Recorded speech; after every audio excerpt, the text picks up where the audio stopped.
Hello and welcome in to historic Keyworth Stadium for tonight's USL W League National Semifinal. The stages don't get much bigger than this. My name is Jarrett Mackey alongside Sean Grogan. Sean, we've said it time and time again. All year, this team has kind of grown into these different moments. It was Midwest United. It was Kalamazoo. First playoff game, first final. And now the club is here, now on the national stage, to take on a really talented team in Colorado Storm. Yeah, Colorado had a really, really good year this year. They've only allowed 4 goals on the year in the 14 games they play, which is a mind-blowing stat, really.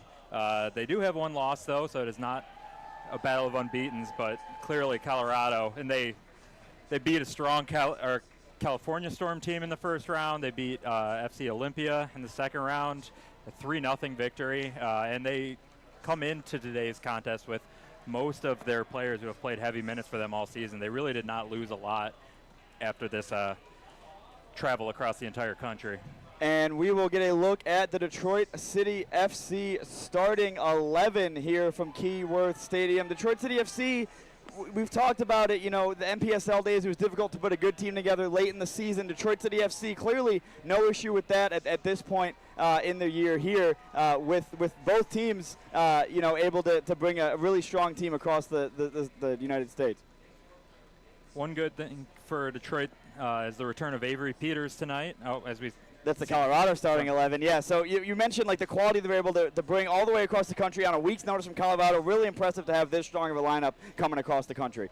Yeah, keep an eye out for Reese McDermott. She's the leading scorer that they were able to bring out today. There is one player who scored 9 goals, but she got 8 goals on the season.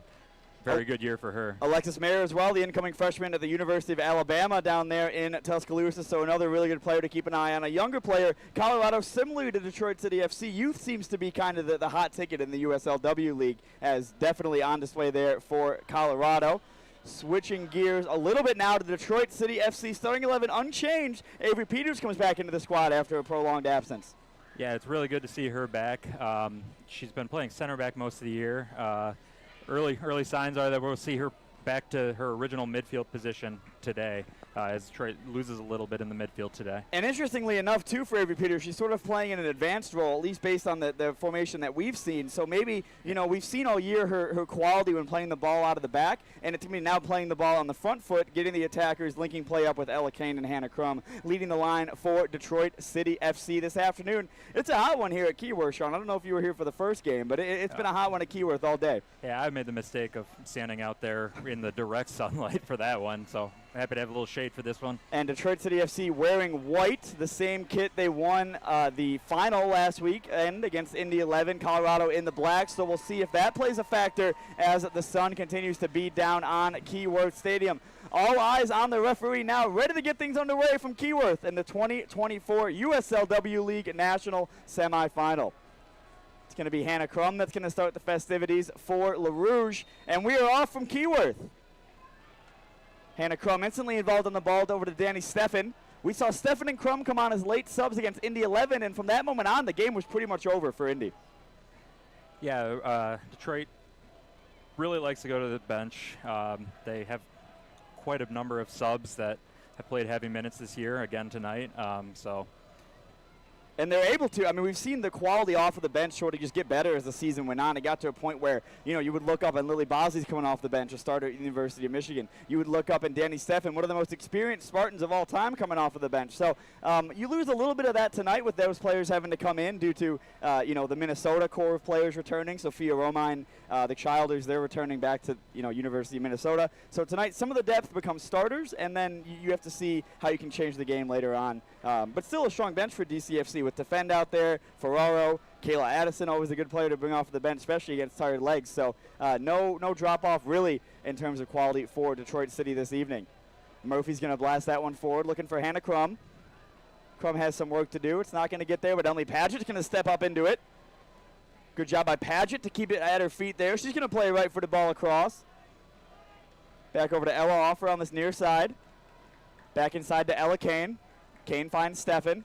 Steffen's going to spread it out wide to Drew Martin. Drew Martin, her role sort of in her importance to the squad has been picking up more and more as the season's gone on. Played forward, a clever flick there from Paget. Hannah Crum looks to get it out of the air. On the turn, Hannah Crum does, and it will go out for a Detroit City FC corner. So early doors here, good signs for LaRouge. Yeah, it's a good start. They've managed to keep the ball pretty much in Colorado's half just for the first 2 minutes, get an early corner. Hannah Crum has done a good job this year sort of growing into this team. She's been great off the bench, great when she started, a set-piece specialist, a really valuable asset to this squad. That one's going to come all the way through. It was found at the far post. I believe that was Acadia Murphy, and it'll be another corner for Detroit City FC, this time from the opposite end of the pitch, and Hannah Crum's going to run over to take that one. We saw Murphy score from this side of the field on the road to Ann Arbor. It was a corner on the far side. It was whipped in, so definitely one to keep an eye on here. Number 66 is this one served in. Murphy at the far post, headed all the way across. It's going to fall to Stefan at the edge of the area. Has Crum up with her from the corner. Hannah Crum puts it through some legs. Hannah Crum, the left-footed strike. It comes in, and it's into the hands of Adlin Todd. But the first shot on target of the match goes the way of Detroit City. And that's the kind of quality Hannah Crum can create something out of nothing in a matter of instants. Seconds. Yeah, this has been a better start for Detroit so far. Last week against Indy, they sort of started a little slow, gave up the early goal, and really I felt like the play was sort of tilted in Indy's favor. At this point, Detroit has had more of the ball, and they do not look like they are as slow out of the gate as last week. Against Indy, it certainly looked like that the moment might have been too big for them at the start, or maybe there was some nerves about playing in a conference final. But once they grew into that, once they got past that, and it was Maisie Whitsett that kind of broke the ice for them because they kind of had to lock in after that early goal from Indy, they really grew into the game. They dominated. They felt confident, and we saw what we've seen all season. So good to see early signs from Detroit City FC. They look composed and confident as we see Peters on the ball. Turned over here, Colorado in the area. Left-footed shot's going to come in. Shriver was wrong-footed, took a deflection on the way in. It'll go out for a Colorado corner. So early corners here at Keyworth. 4 minutes in. This one's going to be run over to be taken by Reagan Kotzchow on that far side. See what she's able to deliver. A great crowd on hand here at Keyworth for tonight's national semifinal. Right for the ball, into the mixer. Gabby Shriver's up for it. She comes for it, misses it. There's some miscommunication. Eventually cleared away by Drew Martin in Detroit City FC. Detroit City FC right there. Shot across the bow for the visitors. But still with Colorado. Merlo looks to play this one forward. She's looking for Avery Vanderven. It's cleared away. Good job by Lily Bosley to remain strong and get it over to Emily Paget. Paget now running onto it, but slowly gives the ball away. It was a great press there by Avery Vanderven in the midfield to win it back for the visitors. Spread out wide to that far side. Played forward. That's a good step up into the midfield by Murphy. Alleged to be not legal. And look at that. That's just, I mean, that's, for Gabby Shriver, that's PASL soccer right there, what we just saw in the box. That is a game of pinball. She came out, she was able to punch the ball clear, but not fully clear of the goal. And then it was a mad scramble. It was a great job. Get that ball clear. Yeah, it was a great job. You know, Shriver came out to claim it, didn't get to it. Then it was Ella Offer. Drew Martin did a great job combining to see that one out of play for Detroit City to keep things level. That one's going to come in. Mayer takes a shot. It's a great save by Shriver, who had to get up to her right. I don't think the placement was just so inch perfect there from Alexis Mayer from outside of the box. Yeah, that looked like it was going to slide right in underneath the crossbar. Shriver did really well to get across to it. Even if it didn't have a lot of pace on it, it was tough to get there. Crum and Kane working hard. Crum tried to flick that one over Vanderven, but eventually she gets back onto it and gives it to the left back. It's looking to break forward now. Kotzchow plays it in the midfield to Mayer. Back out wide for Colorado.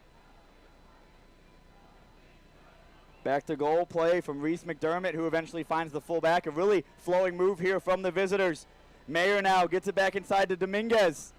Dominguez all the way out wide to, and that one's going to go off of the back of the body there. The Colorado bench, of course, is going to allege that could have been a handball, but I think the hand was in a natural position on that occasion. I thought it hit her square between the numbers.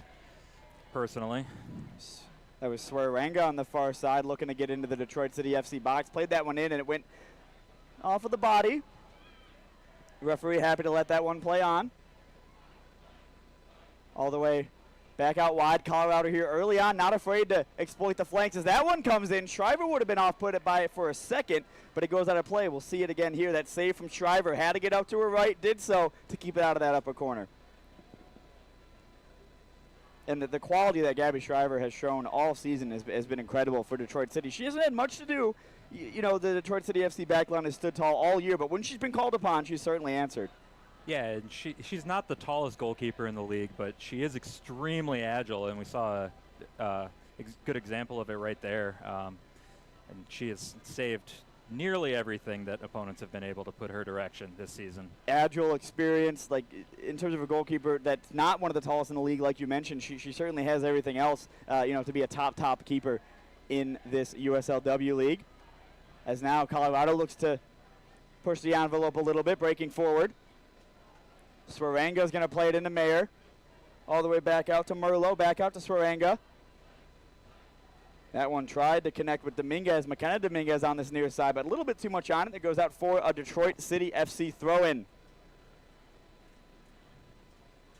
Temperature starting to come down here just a little bit at Keyworth. Beautiful sunny day. Doubleheader. You can't really ask much for more if you're a soccer fan in the Metro Detroit region. Merlot. Stepping up into space is Sydney Cheeseman. Cheeseman back into the midfield. Mayer now on the turn. Poked away by Bosley. Emily Paget seems to have switched sides since the start of the match. Or maybe she just has the freedom to be able to roam across that center of the pitch. Drew Martin's going to happily watch that one bounce out of play for a Detroit City FC throw-in. Good work by the match day staff there not to just throw that one back onto the field. Mayer now. Colorado, edge of the area. Stepping up into it was Maya Sulis. Gets enough onto it to allow it to fall back to Shriver. But early on, 9 minutes in, you can already tell who's going to dictate play for Colorado, and that's number 10, Alexis Mayer. Offer watches it bounce off the turf, takes a tumble herself.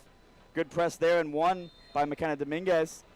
And she's going to allege to have committed a foul, so it'll go the way of Detroit City FC. Maybe a bailout there on the near side touchline as we see Emily Paget, of course, scored the equalizer against Indy on Sunday. A great outside of the box strike, her second in 3 days. Yeah, she's really come up big in these last couple of games for Detroit City. 2 long-range goals for the club. And not just that, like she's been heavily involved in all of these games for La Rouge. Home, away, the availability's been there all year, the quality, the goals, the assists, they've all been there this season for Emily Paget. So great to see her kind of grow into that role in this attacking unit for Detroit City. Kane a little bit deeper than she'd want to be. Plays it out to Martin, back to Murphy. Murphy's going to play it into the right foot. A clever flick on there from Emily Paget. Avery Peters goes for it, and Avery Peters, are you joking? Gives Detroit City FC a 1-0 lead at Keyworth Stadium. Wow, that is a fantastic goal. I did not think it was going anywhere near the net, but the curve that thing had on it to find that far post. And you can see that's an early payoff for moving her into that attacking midfield position from her normal center back position with the team. There's not better many ways to return to Keyworth Stadium than with a goal of that quality. Avery Peters wins the ball back on her return to Keyworth, throws a right foot at it, it loops over the keeper, and you don't need to be a trained lip reader to read what she just said. I'm at a loss for words. That was incredible from Avery Peters.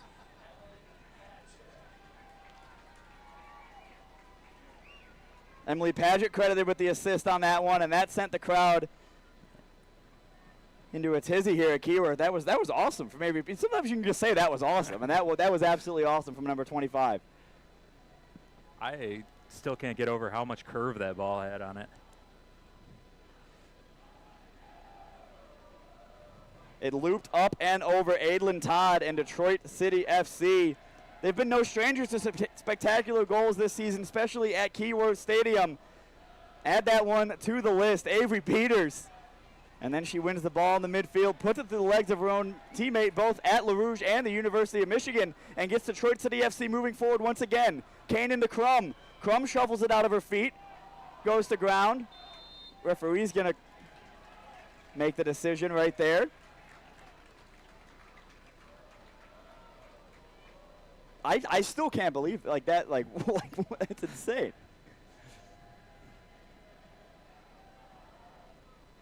I was glad to hear you were kind of caught off guard by that, because I certainly was.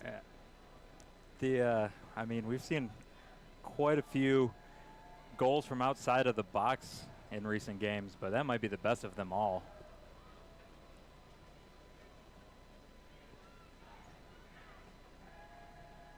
Detroit City FC now able to play from a position of strength, up 1-0 early on here at Keyworth, thanks to Avery Peters.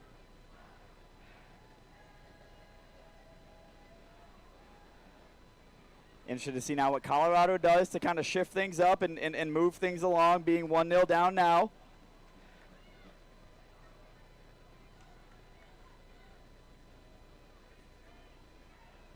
Avery Peters, of course, University of Michigan, last year's Black Arrow MVP award winner, played a huge part of the first start of the season, kind of went away for a little while, but now is back, and what a way to reintroduce yourself to the Detroit City FC faithful and scoring a goal like that. But now up the other end of the pitch, Colorado's looking to break three, and we'll see the flag go up on this near side, offside. Get another look at that goal. She just pounces on the loose ball, one touch into the far corner. That's spectacular. That's unbelievable. Like seeing it again, it's as unbelievable the second time you see it. She just kind of threw a right foot at it. It went up and over Todd in net, and it gives Detroit City FC the 1-0 lead. We mentioned the importance and the how rare it is to have this strong of a team this late in the season with all the colleges calling back their players, and Avery Peters is a great example of that, and her quality gives Detroit City FC the 1-0 advantage. Down the line here, Hannah Crum might get on to the end of this one. It's going to go out. Referee is going to stay in, actually. But Detroit City FC wins it back. Ella Kane, Hannah Crum, back to Kane, kind of isolated on this near side. Over to Offer. Offer back to Kane. Kane cutting inside, has it dispossessed, poked away by Dominguez.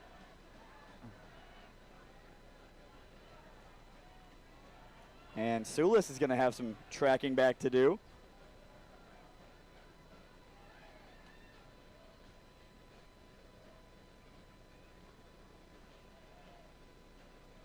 Shriver plays in Acadia Murphy. Despite going 1-0 down, it's been a positive start to the match for Colorado, of course, traveling over, having to deal with what they've had to deal with, the heat, all that. And it's been a positive start. Every time Alexis Mayer's been on the ball, they've looked really positive going forward, especially at the edge of the area, just missing that maybe final ball up to their strikers to really make the back line sweat for LaRouge.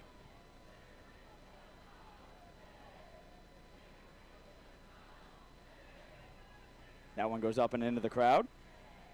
Sort of a battle as to who wants to get that one.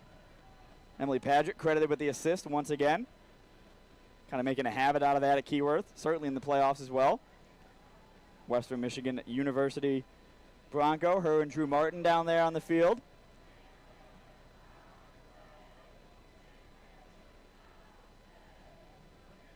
Hearing the rumble of the train tracks on the outside of the stadium. Inside to Bosley. Great turn by Bosley to shuffle it through to Colorado midfielders. Played back down the wing to Drew Martin. Drew Martin does well to skip over the defender, but turns it away. Emily Padgett now gets onto it. Referee's going to give the advantage and eventually call the foul against Colorado. I mean, beautiful sunny day, train conductors waving. That guy certainly knows about the USLW League. They're starting to figure it out. There's really, these train conductors are really, oh, look at that. That is, I mean, yeah. Do we count him in the attendance? I think you got to at this point.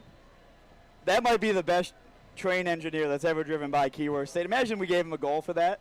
Imagine we just a quick 2-0 goal right after that for that guy.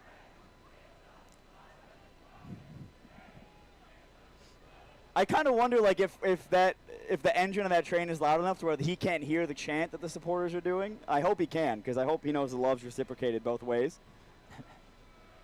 That was electric. That really was electric. Colorado now on the ball. Great poked away by Avery Peters. It's going to stay with Colorado, just maybe a little bit deeper down the field than it was a few seconds prior.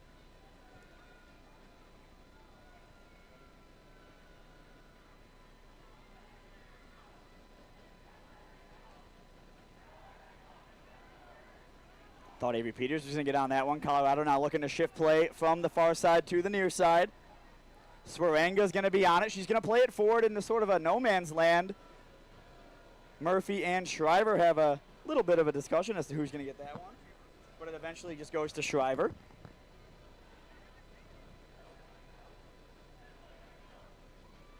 Shriver's going to boot this one forward.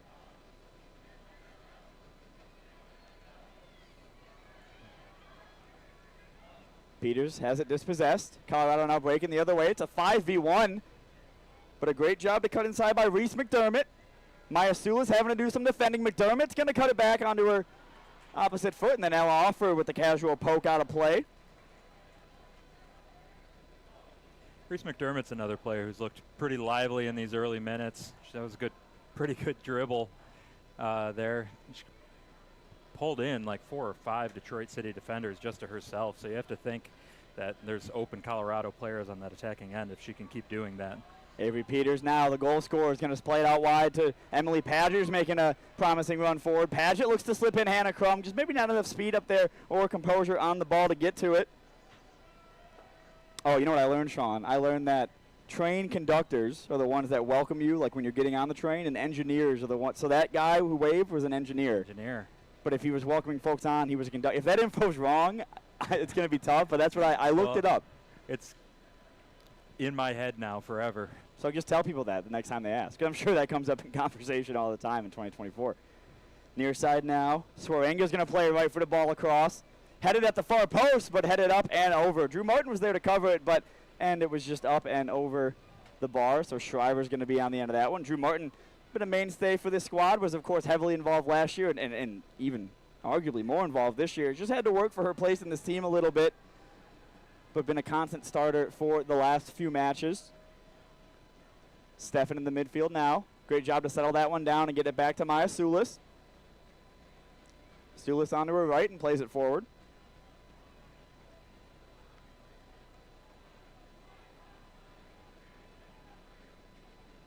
Colorado's look good when they've been moving the ball around the field. It's just there's been a lack of composure with that final ball. Detroit City FC's always been there to cut it out, as we see right there. A great job by Acadia Murphy.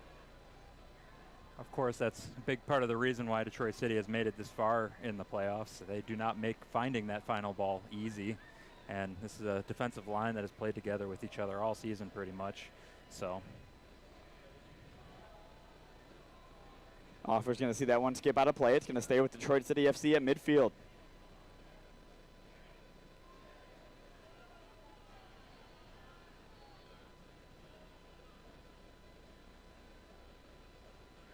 Back to Shriver. Shriver to Murphy.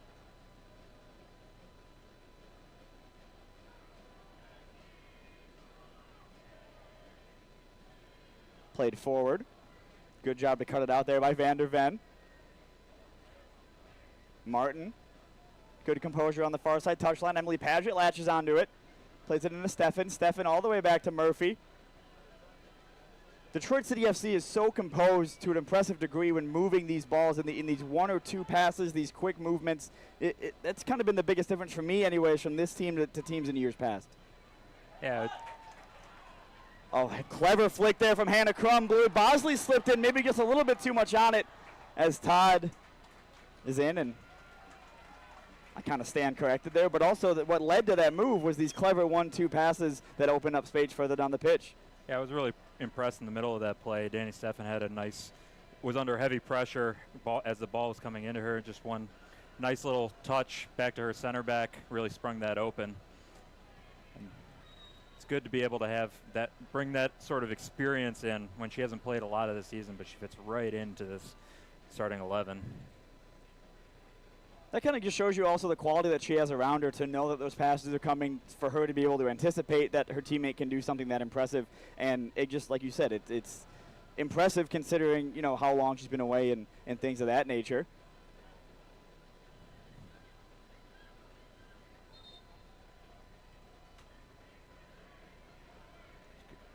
So we get a look at that attacking movement. Yeah, Lily Bosley was just onside there. The ball ran a little bit far, otherwise she was in on goal. Colorado now looking to erase this 1-0 deficit that came via the right foot of Avery Peters.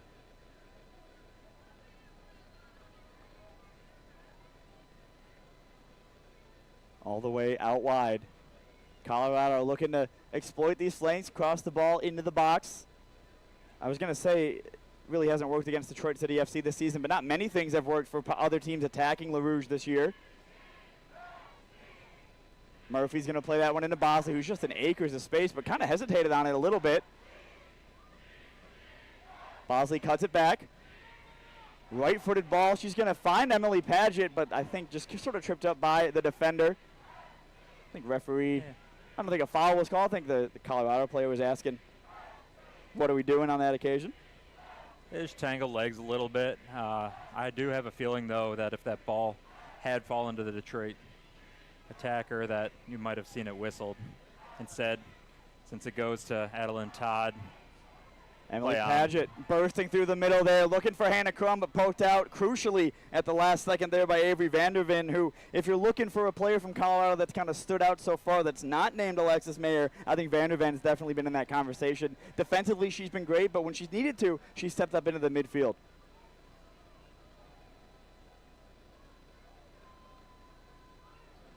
Martin's going to play it back to Shriver. Shriver's going to throw a right foot at it, up, out of play.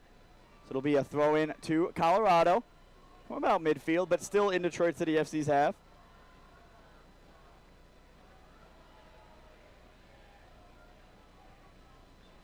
Looks like assistant referee raised her flag for a foul throw on that one, so it'll go to Detroit.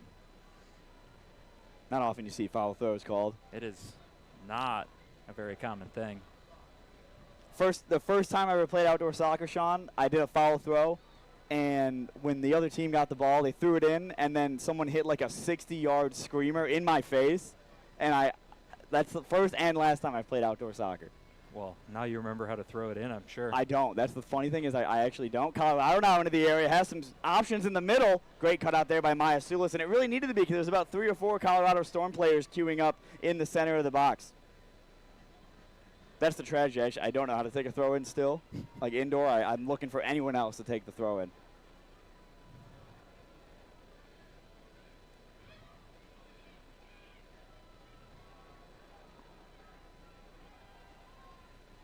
Out wide.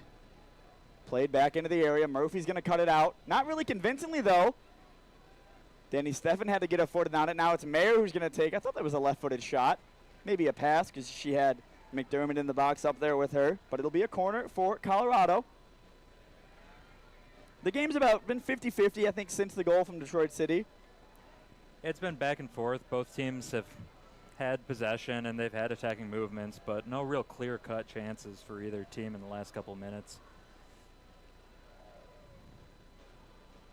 Corner about to be served in now. You see Hannah Crum defending this near post. Corner whipped in. Shriver's up for it, but not able to get on the end of it, and that's twice now from Colorado. We've seen them come close on corners after Shriver's able to not come out and get a hand on it. Now that was an extremely close. It was a free header. A free header bounced off the ground and actually up and over the crossbar.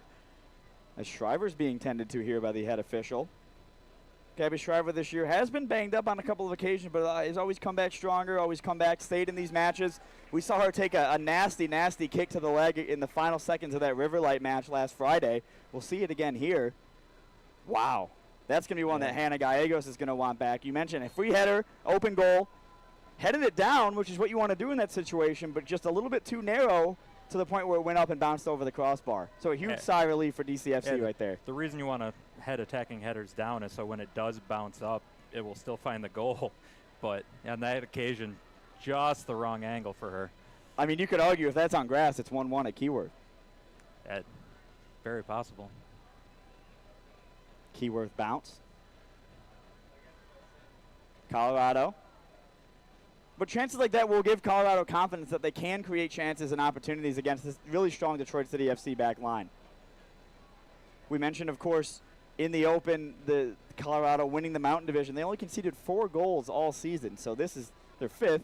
So Detroit City FC has scored 20% of the goals this season against the Colorado Storm. Shriver's off her line. That one's going to be played all the way across. Lily Bosley's going to have to read it. Shriver eventually just pokes it out in front of her. I don't think she realized that Colorado had a player looking on that far post, but eventually gets down and covers it up to keep Detroit City FC ahead.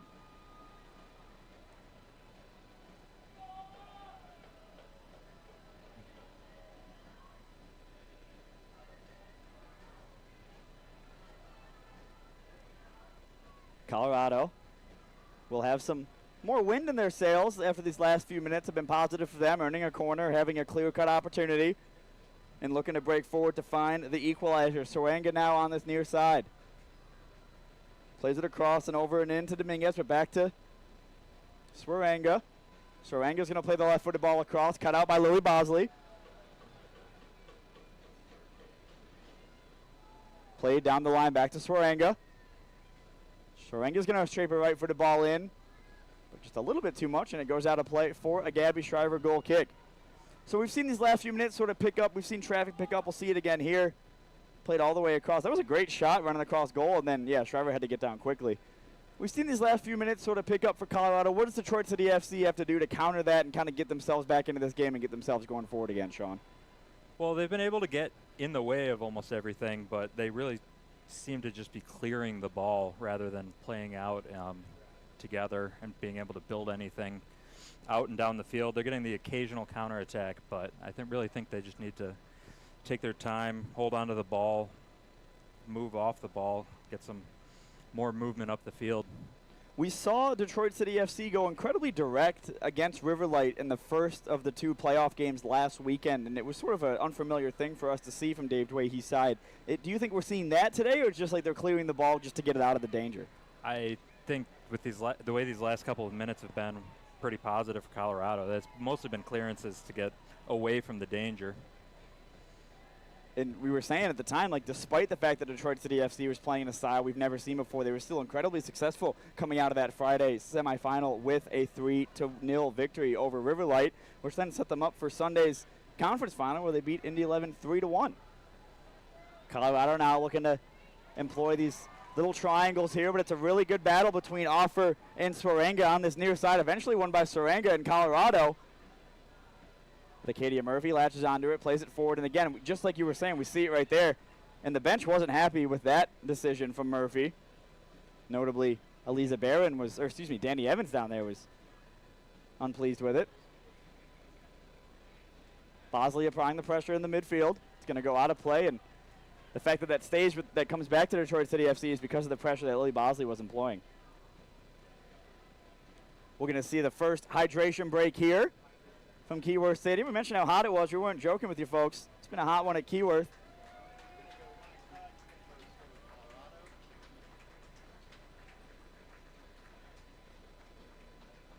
So 1-0 Detroit City FC at the first hydration break.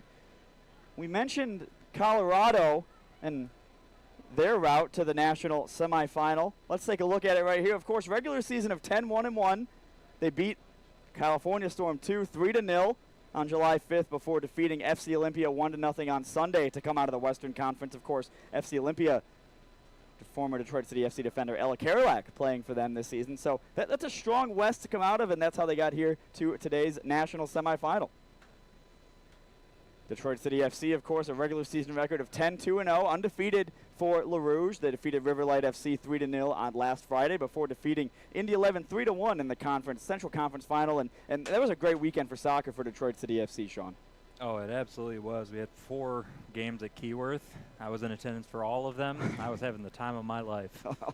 And, if you weren't here at Keyworth having the time of your lives with us, hopefully you were tuning in and having the time of your life on YouTube Sports Engine Play or CBSDetroit.com.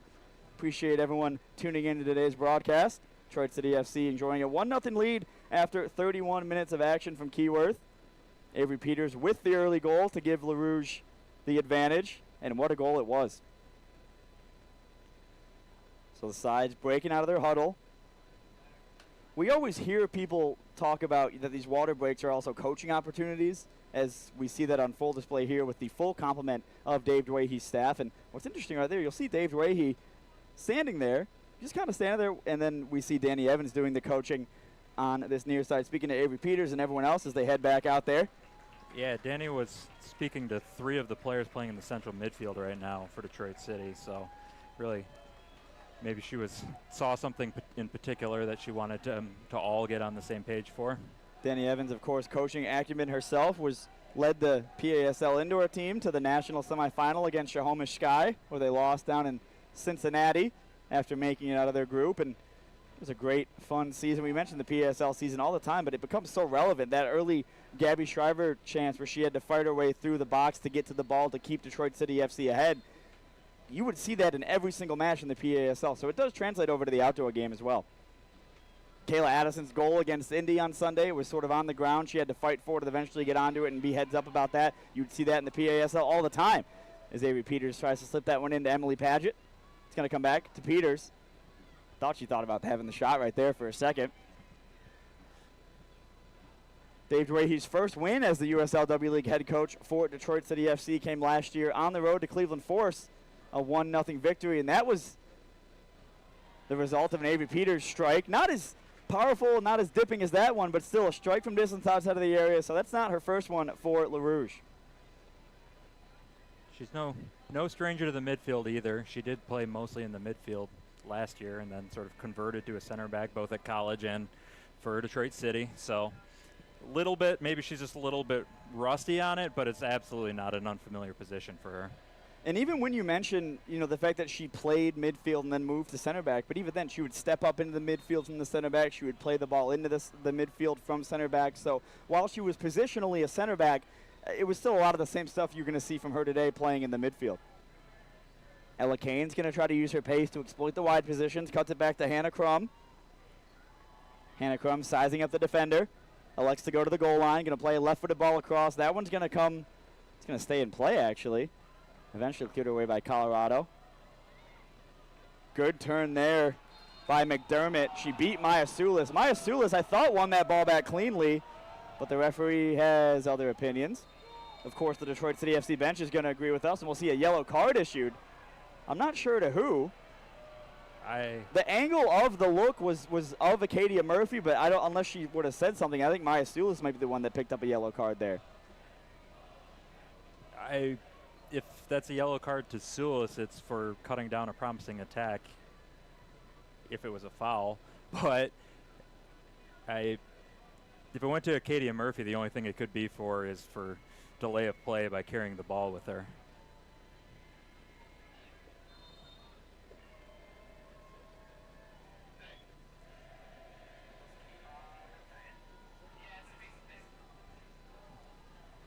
So that yellow card was issued to number 66, Maya Sulis, Acadia Murphy. So it must have been for something she said after the foul was called. I think after the foul went, she picked up the ball and carried it with her. Okay. So I think it was a delay of play yellow card. But that at least you were able to see it. That was something that was called. The referee's going to allow play to play on there, which I thought was way more of a foul than what we saw a few minutes prior. But Detroit City FC wins the ball back. Lily Bosley kind of calms things down. And Sean, how important is it to, you have a call go against you, you're winning, you have another call go against you, just a couple seconds later, how important is it to stay locked in and keep your head in the game, especially when you have a 1-0 advantage? Oh, you can't base how you're playing off what the referee's going to call. You just have to stick to your plan. And we acknowledge that can be difficult, though, still, yeah. The second you deviate from your plan because of the ref calling things and lose your head is the second you start losing. That one's going to go up and out of play, so Gabby Shriver back into the hands.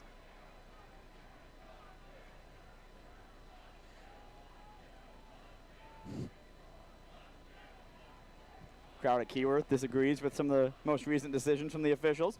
So Acadia Murphy now playing on a yellow card. She'll have to be a little bit careful, and you imagine the Colorado coaching staff is going to hone in on that, if not now, then at halftime when the teams go in for their halftime interval. Acadia Murphy has been incredibly smart when playing on thin ice this year. We haven't seen it too often from her, but always interesting when a center back has to keep things tidy when they're on a yellow. Shriver, a great punch off the line there.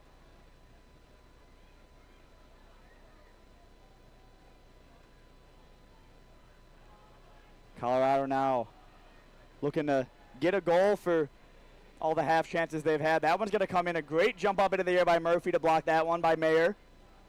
Drew Martin back to Murphy. Murphy's going to play it forward with the right foot. Finds Paget. I think tried to slip it in to Peters on that far side. Colorado now through Mayer. Bosley's going to clear it away, and if that had a little bit less on it, that would have gone right the way of Colorado. But now, still not out of the woods yet. The left-footed ball is going to come in, goes over everybody. Drew Martin has some defending to do at the far post. And they're going to say it's a corner kick. But the referee's pointing that way, but it certainly would be a corner on that far side, I believe. That was interesting. Detroit City FC backline sort of in disbelief on that one.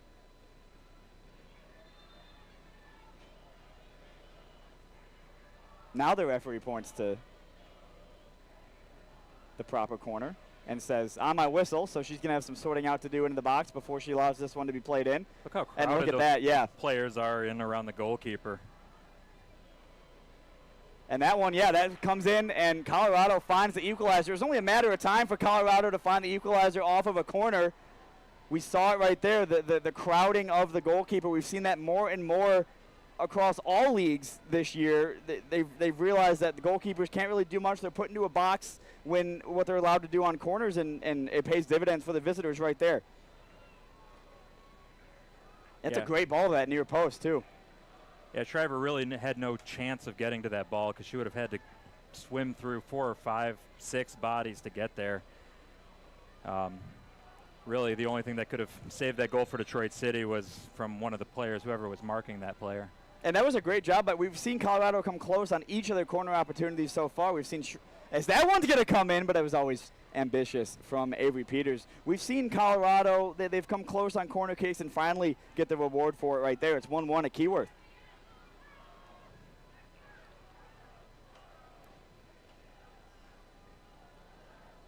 So Adlin Todd taking a goal kick now. So we're about 6 minutes plus stoppage time away from halftime at Keyworth Stadium. Detroit City FC goes up 1-0 early from Avery Peters before the visitors equalized just moments ago from the corner kick set piece. Appreciate you guys tuning in on CBSDetroit.com, Sports Engine Play, and the Detroit City FC YouTube channel. As Colorado looking to add another. That one's played out wide. Drew Martin's going to be a little bit narrow to it. Great job to poke it away there by Martin, and then Murphy blasts it clear, but only as far as Dominguez. Detroit City FC under a little bit of pressure here. Dominguez throws a right foot at it, and that was curving. It could have eventually fell to Addison Whitehouse, but goes out of play for Gabby Shriver goal kick as we approach the 40th minute mark. I feel like with the way the game's gone so far, 1-1's a pretty deserved scoreline so far for both of these sides, Sean, don't you think? Yeah, it's been pretty even overall. I thought the early minutes were more Detroit City, and as the half has worn on, Colorado's really grown into the game. So, I wonder if we're seeing what we kind of saw against Indy for Detroit City FC, but the inverse of that, where Detroit City FC started off confident, Colorado, playing in front of this crowd with this kind of atmosphere and energy. It looks like they've certainly grown into it and have been able to connect those passes that maybe were lacking in the first half of the first half. That's right, first half of the first half. That's a quarter. I meant, yeah, well. First 2 quarters of the first half. Colorado going to get a throw in now. Ella Offer, of course, named to the USLW League Team of the Month for June. Her goalkeeper, Gabby Shriver, named to the USLW League Team of the Month for May. So talent up and down the pitch for LaRouge out there. Mayer does well to try to win it off of Offer. It eventually comes away with it. Mayer's going to play it across. It takes a deflection off of Murphy, which slowed it down enough for Shriver to come off of her line and claim it.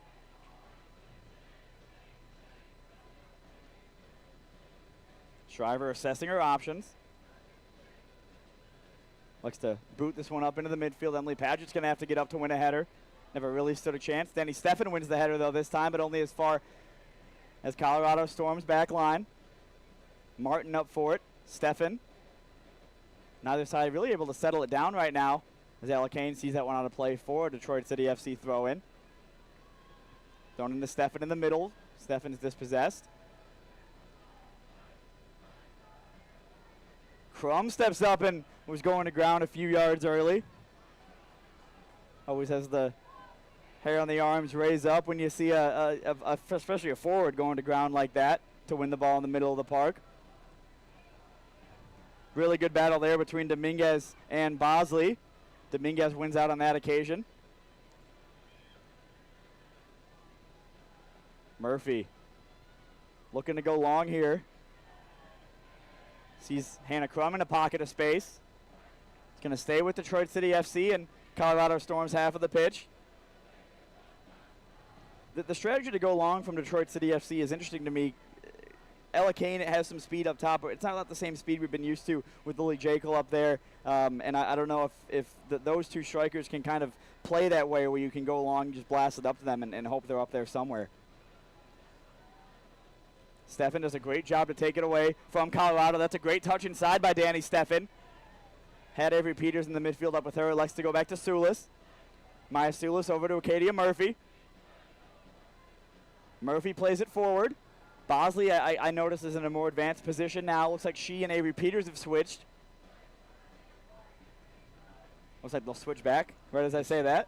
Must have just been part of the run of play, caused them to switch. Maybe I said it too loud. Good job by Paget to win it back there for LaRouge. Back inside to Steffen. Danny Steffen on the turn. A great job to beat her defender. And still has the ball, does Danny Steffen. Steffen inside to Maya Sulis. Maya Sulis is Ella Offer on this near side if she can find her. Elects to go inside to Avery Peters. Avery Peters on the turn. Finds Ella Kane, who has trouble settling it down. Ella Kane plays in Drew Martin on the far side. Martin cuts in. Falls back to Ella Kane. Ella Kane, right footed ball across, goes up and out of play for a Detroit City FC corner. So creeping up on first half. Stoppage time from Keyworth Stadium. All knotted up at 1-1. Detroit City FC is going to have a corner.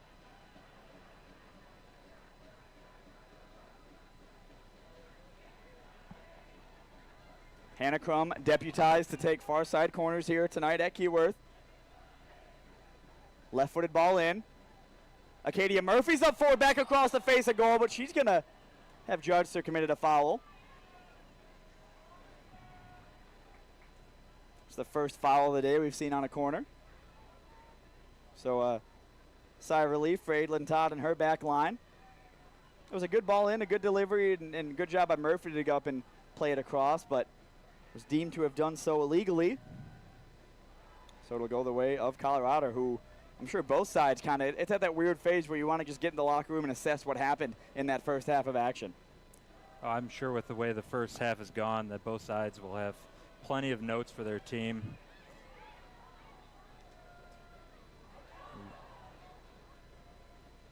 Nearly a half chance there for Detroit City FC, but it's back into the hands of Adlin Todd.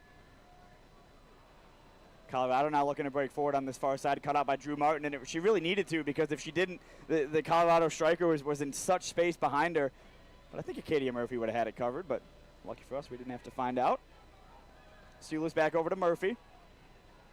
Murphy takes a touch and plays it back out wide to Martin. Martin tried to get it on the turn, but it's going to stay with LaRouge. Thrown into Lily Bosley. Up into the air, back to Martin. Tries to take it out of the sky and play in Hannah Crum. It's going to bounce up and out of play for a Colorado Storm throw-in. Not sure how much stoppage time we have here at Keyworth, but there's been a few stoppages. I would imagine it'd be a few minutes at least. I would guess 2 or 3. It's water break, but no 2 goals, but nothing too long in terms of injury stoppages or anything. Kane tries to slip that one back in behind Hannah Crum. Hannah Crum's going to put it over. 4 minutes of stoppage time added on here at Keyworth. So into a minute of that. So 3 minutes left of action in this first half. In today's USL W League National Semifinal, of course, the other side of the bracket sees Tennessee SC and North Carolina Courage under 23 going out of that one. Kicked off at 6 p.m., so they're more advanced than we are in this contest. Detroit City FC has numbers here. Paget slips in Hannah Crum. It was a clever back heel by Crum, but I don't think Lily Bosley and Crum were on the same page on that occasion. Now Colorado's looking to get one more attack in before the halftime break. Drew Martin has other ideas, cut out and back into her Western Michigan University teammate Emily Paget, then back to Drew Martin. Bronco Bonanza here at Keyworth. Emily Paget gave it her all to get on the end of that one. It's turned into a beautiful night for soccer here at Keyworth. Still maybe a little bit warm, but no I don't see a single cloud in the sky except for that one. And, you know, no threat of rain. A little bit of a breeze at times. It's great. Colorado has looked so composed when they've played the ball out wide. It's been a really impressive showing so far from Swearigan as well as Whitehouse. But not done yet. Looking to get one more here. Maya Sulis is playing a line, and flag comes up, and the shot, oh, that's tragic. Ball goes up and over the Keyworth wall. Someone's going to have to go get that. I already see a matchday staffer running around the corner to go get that one. All for a chance that was offside anyways. Yeah, Reese McDermott was trying to hold a run, wasn't able to hold it enough. And Maya Sulis didn't look entirely confident the flag was going to go up. But it was a good line from the Detroit City FC back line. Yeah, they did step up just before the pass went off. Sulis is going to play it forward, really into nobody. Bosley looking to get on the end of this one and win it. Does so, but doesn't really go anywhere with it. Avery Peters on the turn. Peters tries to slip in Ella Kane. Avery Peters sticks a foot in. She's going to be alleged to have called the foul, and it's going Colorado's way as we creep up on about the final 30 seconds of first half stoppage time here from Keyworth Stadium. Knotted up at 1-1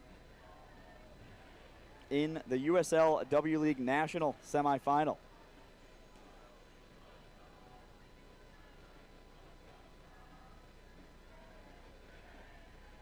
Colorado playing it out wide to Swaranga. Great job to cut it out there by Ella Offer. It's going to stay with Colorado. We'll see how much stoppage time is left here at Keyworth. I imagine once Detroit City FC clears this, it might be the end of the half, but it's going to stay with Colorado once again deep in LaRouge's half of the pitch. Referee takes a look at the watch. We'll see it again here. Offside and up and over the wall.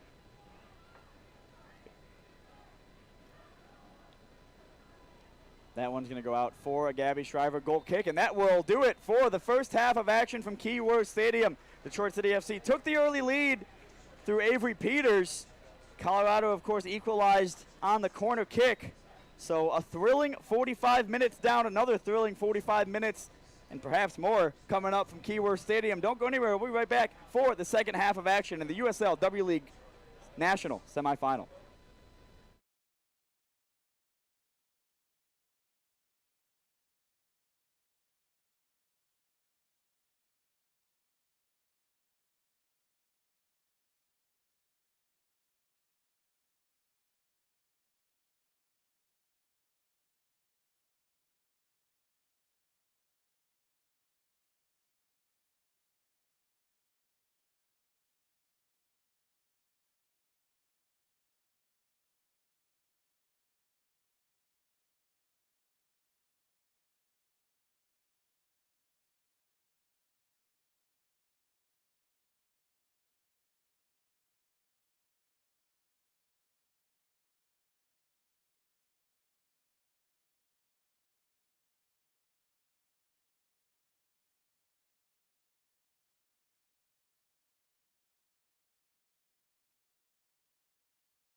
Hello and welcome back into historic Keyworth Stadium for the second half of tonight's USL W League National Semifinal. We're knotted up at 1-1 at Keyworth Stadium after a thrilling first half of football here, the second match of the day at Keyworth, as the sides have emerged from the locker rooms and we're getting ready for a second half kickoff here at Keyworth.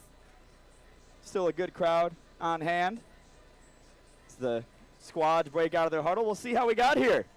The first goal of the match scored by Detroit City FC. It was a great job to work the ball out wide.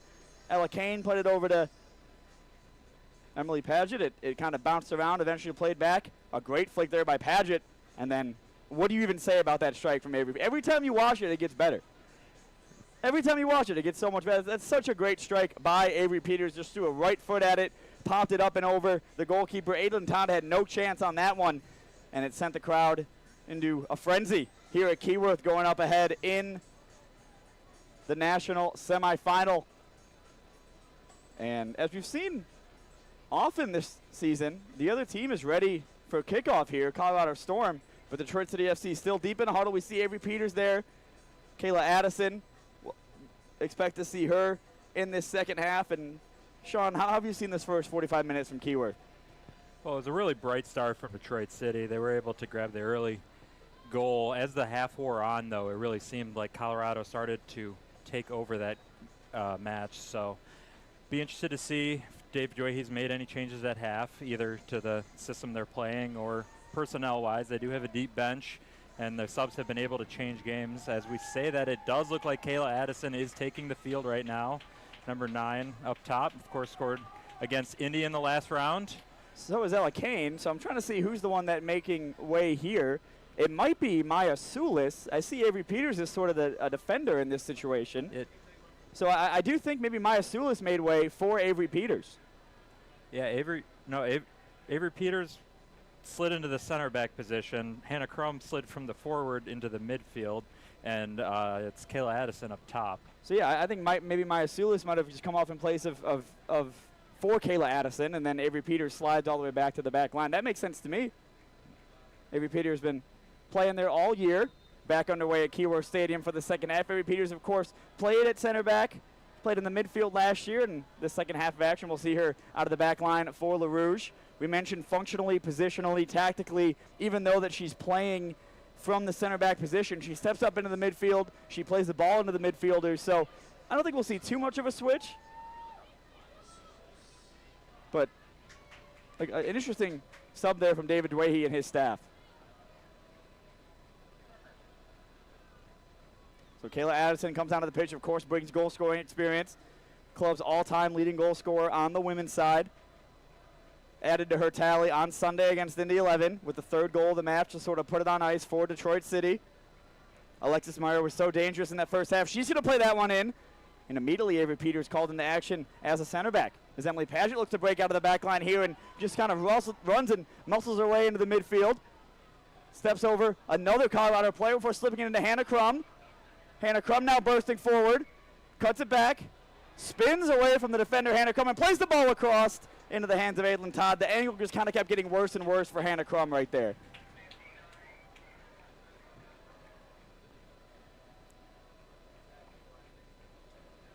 Kayla Addison does bring a different threat for the Slay Rouge offense up top than Hannah Crum did as a striker. Of course, Hannah Crum's still on the field. But Kayla Addison, very good at hold-up play, bringing everybody else into the play around her. And she can go out there. She can win the header. She can win the ball in the box. She can just muscle people off of the ball. And she's found goals through that way, and that's why she was so successful in the indoor season. Also very quick at turning with the ball.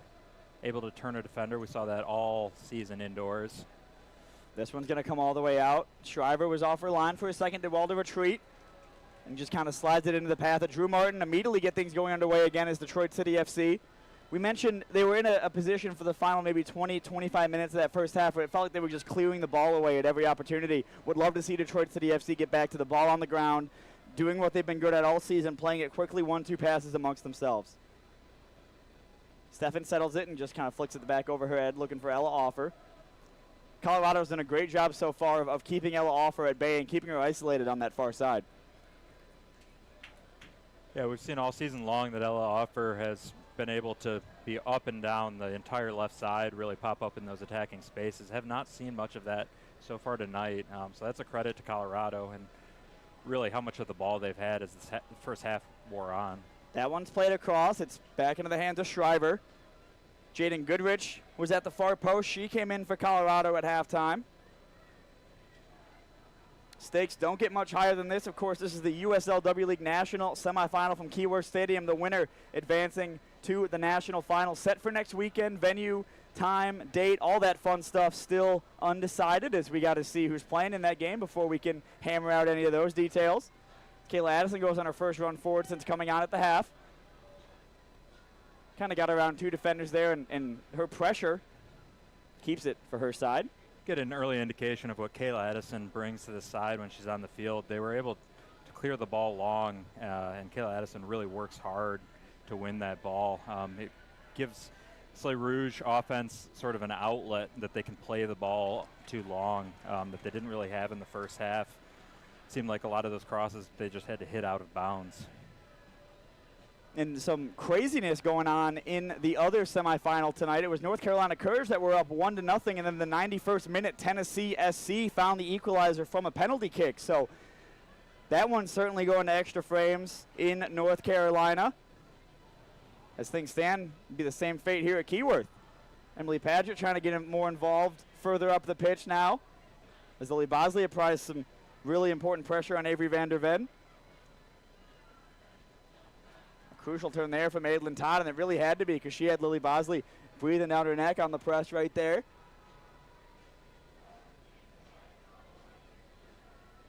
Colorado's just been so composed on the ball. You know, if you look at everything but those first 5-10 minutes of the match, really grown into it here at Keyworth. And it's been little moves like that, dropping back, and this is an incredible bit of play from Colorado, who looks to break up the field. Plays it inside to Koch Chow. That one's played forward.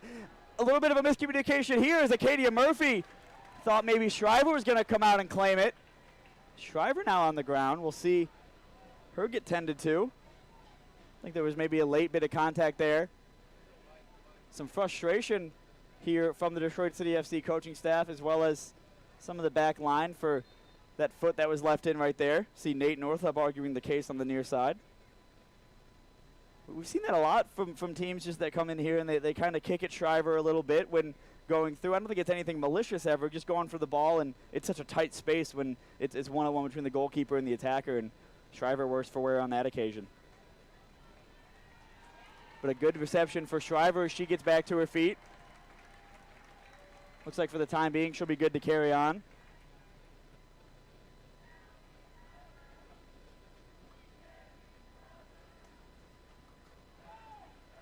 Crowd showing her some love. We'll get a little bit of a conversation between her and the official. I think we'll know what Gabby's going to be saying. She would like a little bit more protection, perhaps, when in those situations. Good to see her get up and punt it. That's a great touch by Steffen. Padgett's going to latch onto it. Couldn't get past two. Good step back into the midfield by Murphy. Murphy dancing past the defender, but loses out. The game seems to be happening just a little bit too fast for Detroit City FC, I think, since they went ahead in the 10th minute. Yeah, Colorado is moving the ball very quickly. Lots of 1- and 2-touch play. And all things considered, when you consider that Colorado had to come in here on a week notice, they've had to travel all the way across the country after playing 2 games last week, and it's really impressive to see them dictate play and have this kind of energy for the first 52 minutes of the match. We'll see it again here, what happened to Shriver. Yeah, just the right foot there was kind of left in. Ooh, on that left knee of Shriver, if you see that right there. Yeah, that's going to be a painful one for Shriver. That was Reese McDermott that left the right foot in there. I don't think that's malicious, though. I don't see anything from that warrants anything other than a talking to. It certainly did not look like she went out there to hurt Gabby Shriver. She's just trying to chase down that ball because, well, the stakes are so high. You would wonder if you would see that tight of a going forward in a regular season match or an early regular season match. But you mentioned it's now or never for both these teams. You lose, you go home, your season's over, and you start thinking about next year. So sort of a Confusion here. Looking to get play restarted here. Did you see Hannah Crum? We mentioned she moved from the attacking forward line. Still part of the attack in that more advanced of the midfield too, but not playing up top anymore. Acadia Murphy's going to throw her right foot at it. Up into the air. Kayla Addison heads it into space, and she was looking for Crum. Headed sort of into that channel that Crum was occupying. And that one's played across. Avery Peters is going to watch that one bounce off of the turf. Dangerous here as Colorado looks to break forward through McKenna Dominguez. Dominguez lays it off. Colorado in front of that. The left-footed shot comes in, and Avery Peters shuts that one down. That's an impressive tackle from number 25. Well, she scored one goal on the other side, and she might have just saved a goal on the other end now. She can do it all, Avery Peters. And that was just incredible from last year's Black Arrow MVP award winner. We saw it she was kind of the one that got beat just due to the bounce it took off of the turf, and then she was there at the far post to defend that one and keep Reese McDermott out. And you see Gabby Shriver there giving her the flowers that she deserves. We saw Colorado have success with this before, crowding the goalkeeper. And I for sure will see the exact same thing they did for that most recent corner, which led to the equalizer. I'm sure this is something the Detroit City coaching staff has addressed, how they're going to deal with it during halftime. So, but it's a hard thing to deal with because at the end of the day, it's still just putting bodies around the goalkeeper. We'll see if Detroit City FC can have an answer to it here. It was the same delivery at the near post, kind of bounced off the turf. Colorado's going to recycle the ball back to the top of the box. Right-footed shot's going to come in. It was bending, but never bending enough. Right. You mentioned how difficult that is to deal with. If you're the goalkeeper and you take a position behind all those players, you can't get to any balls at the near post. If you take up a position in front of all of them, anything over your head and you're in no man's land and can't get through the players. So, and if you're the goalkeeper, it kind of puts you in a tight box because you can't really come out and really fight for the ball. Otherwise, a penalty is going to be called against you. And just the fact that there's players and people standing in the way, it puts the keeper at a disadvantage. But it's really good set-piece coaching whenever you see teams pull it off well. Bosley's going to head that one forward. That was a coming together of two Colorado players. We heard a couple gasps from the crowd here at Keyworth. Things are kind of picking up here at Keyworth in the 55th minute of action. Some shouts for a handball there. Ref waved it away. And it did hit a hand, but I think it just bounced up, and I don't think it was anything like her hand should be called. Tucked in close to her chest. I don't think there was much in it. Far side now, Colorado Storm. Going to play that one all the way in. And Shriver's just going to watch it go out of play. But we're definitely going to see it pick up. We'll see it again here. Yeah, the collision, the coming together there between the two. We'll see the handball there as well. It was tucked in. I'm happy with that no call right there. That's a natural position for me. She can't. The only way to not have a handball there is to saw your own arm off. It was a great job there by Dave Dwayhe to get up and get that one. Sort of a wide receiver style catch. Kind of Moss Dan Marcascio, the safe security guard down there on the near side.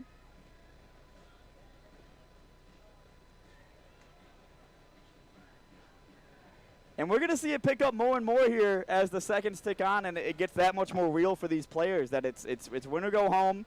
You lose, you're out, and that's your season. Crum gets up for it, does well to win it, but it bounces over Ella Kane and out of play for Colorado Storm. Throw in taken incredibly quickly. Good heads up there by Sydney Cheeseman. Ball's going to be played by the second half substitute, Jaden Goodrich. Falls edge of the area, a cutting inside effort. The left-footed shot comes in into the hands of Shriver. Great job from McKenna Dominguez to create the space right there. And really for the first time this season, Detroit City FC looks on the back foot. Ella Kane now cutting inside. Sort of isolated, but she sees it bounce off. Fellow number 37, Michaela Merlot. Going to stay with LaRouge. Kane takes it, throws it into Martin. A little bit high for Martin to deal with. A great job to settle it down and play it into Lily Bosley.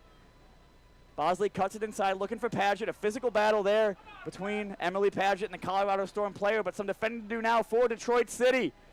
There's a crucial touch there by Martin, but doesn't get it away from Reese McDermott. Left-footed ball played across into a dangerous position, and eventually Acadia Murphy clears it out. It's a nice touch by Reese McDermott. get And it wide. that was a good shot there from McKenna Dominguez. It's a well-struck ball, just too close to Gabby Shriver. And we'll see what the situation is here now. We see almost nobody crowding Gabby Shriver for the time being. Maybe that'll change once the ball eventually comes in. We'll see a runner there, and then we see Acadia Murphy going to protect Shriver. Back into the area. That one's eventually poked forward. Recycled ball comes in and out for a Gabby Shriver goal kick. So nearly every single corner that Colorado has had today has been dangerous. Yeah, it's showing they've got a little more up their sleeve with that corner kick routine. Didn't opt for the crowding the goalkeeper strategy. We'll see a substitute here for Colorado. It'll be number 20, Adeline Wallach, coming into the match. She is actually a University of Michigan commit, so getting used to the area, maybe. Yeah. We'll see how she goes up against Lily Bosley and Avery Peters.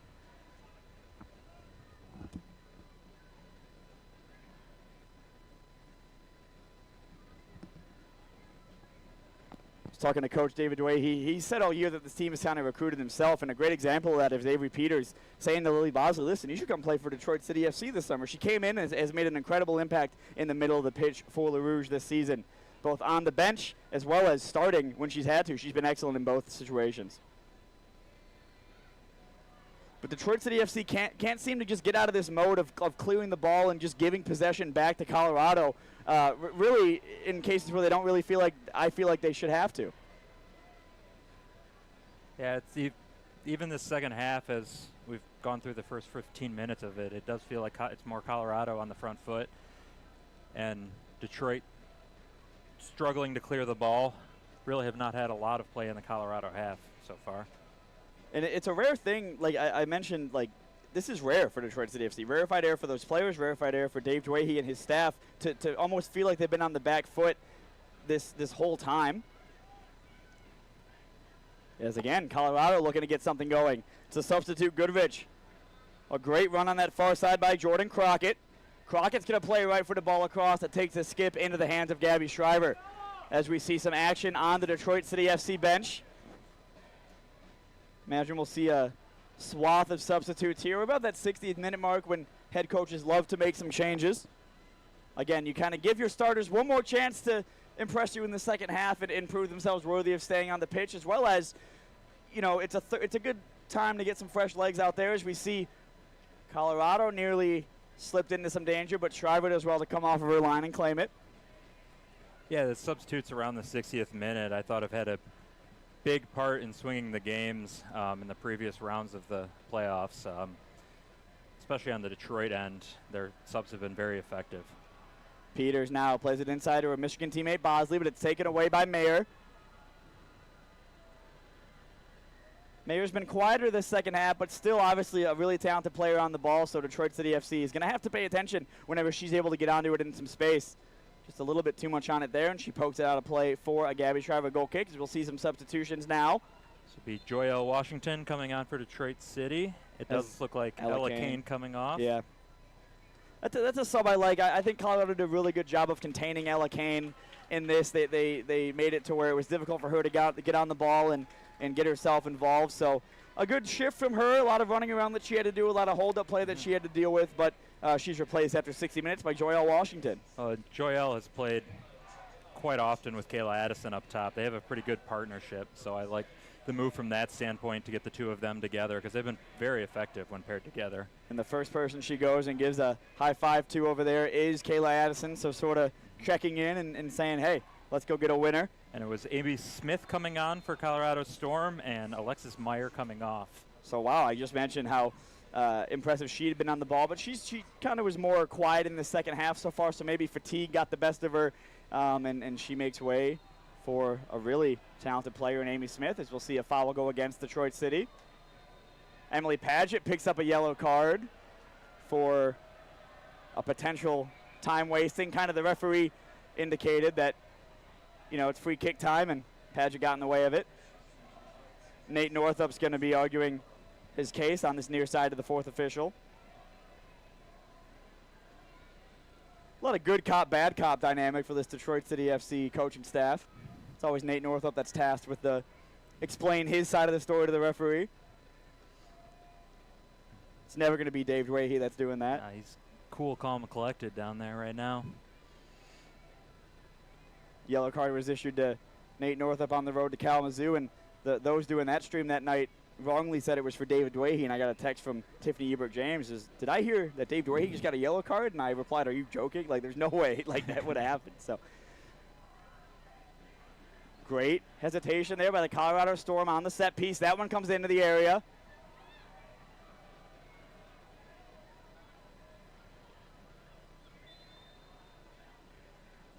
Going to have an offside call, so it'll go the way of Detroit City FC. There was a shove in the back on the edge of the area that the Detroit City FC players feel like could have been called. The longer this game stays knotted up at 1-1, the more we'll start to see those little moments maybe bubble over into what could be something more. But for the time being, 2 Detroit City FC players on yellow cards. None for the visiting Colorado Storm. One of them, of course, defender Acadia Murphy, and the other Emily Paget we just saw a few seconds ago. Both for silly things, time wasting in the case of Murphy, and then Paget a few seconds prior. So won't be too pleased will be the coaching staff if those yellow cards develop into anything more. But a great headed on there by Kayla Addison, who does well to keep it in play on the far side.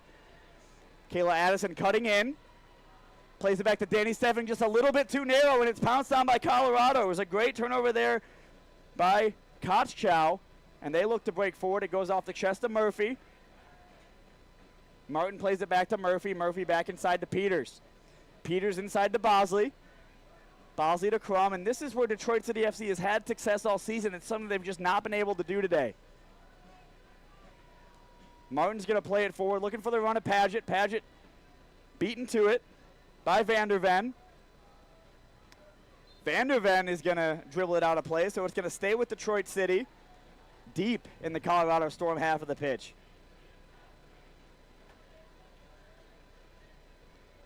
Paget back to goal. Keeps it over to Martin. A physical battle there between,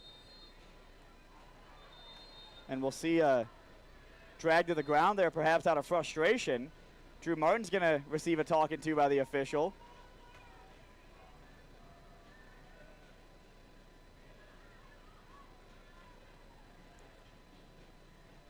I'm not sure. You don't have to, yeah, we can imagine what's being said right there. Good job by the referee to isolate the player and not allow the Colorado players to influence things. And shocked that we did. I actually kind of shocked we didn't see a yellow card right there. Not that I think that was incredibly worthy of a yellow card, just based on what we've seen given so far, to have the conversation with the player. And I think that's saying, listen, if you commit the next foul is going to be a yellow card. Bosley steps in. Detroit City FC bench sort of dissatisfied with the lack of a call in the midfield. Danny Steffen with her back, and that one's going to be going against Colorado. It was a physical battle there between Steffen and Amy Smith, newly introduced to the match. So far, Detroit City FC's brought on Kayla Addison, Joyelle Washington. And still on the bench, Nina Ferraro's back with the squad. Amanda Britton still an option. Allie Tefen, we imagine, is going to come on at some point, and Megan Miles down there. Great job by Bosley. Bosley takes a shoulder, and that'll be a yellow card, and that's crazy. that's a wild thing to have happen on this near side touchline, and I think they're arguing that I could see another referee giving that as a red. Yeah, that was a pretty physical play there right by the sideline. There's not a lot of space out there. And the ball's nowhere to be seen in that. Like, the ball's not even in the equation right there. Good to see the yellow card given out, but that could easily be given as more. Yeah, and that was Amy Smith. She just came on the field, so. Wow. Introducing herself with a bit of physical play. Wow. Kind of at a loss for words. That happened right below us, so we got probably the best view in the house at it. Get another look. We see it again here. Yeah, that's great. The ball is so far gone, and it's not just, it's a whole shoulder. And doing that right in front of the Detroit City FC bench is going to get everyone fired up. Having seen the replay, it's very clearly a yellow, and I do agree with you that on another day you can see another red, or a ref pulling out a red on that. I wonder if it maybe a different game state or a different stage, maybe that's given as a red. We're seeing a lot, you know, in the Euro 2024 right now. The referees, the standard for a yellow and then even a red card is just so much higher due to all that's at stake. So I wonder if that's played into the official's decision. But good to see that was punished because that was a really cynical play on this near side touchline by Amy Smith. Avery Peters in a foot race now with the newly carded Smith. Going to commit a foul there on a yellow card. And again, that's a foul that doesn't have to happen. She's already played the ball in. And Amy Smith's got to be careful. You can't take her off. She just kind of came on, so she's got to be really careful for the remainder of this match. And that's what Avery Peters is saying.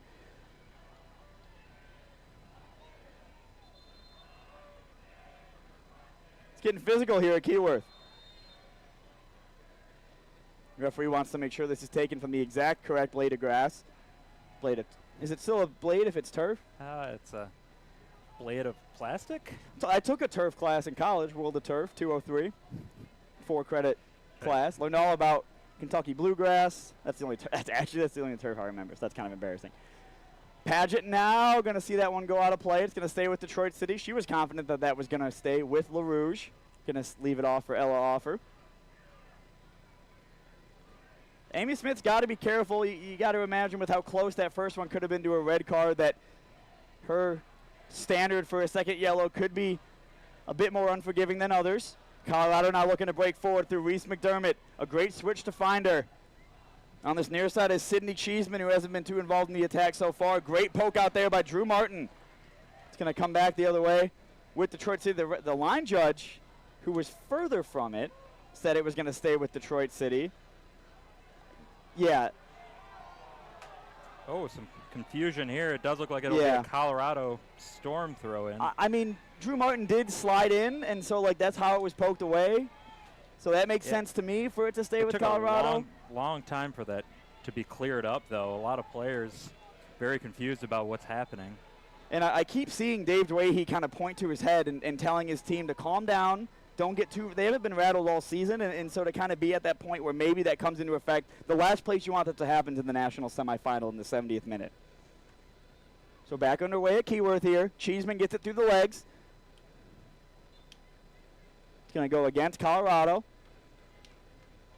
We're seeing the foul start to pick up here. The referee whistle a lot more active these last few minutes.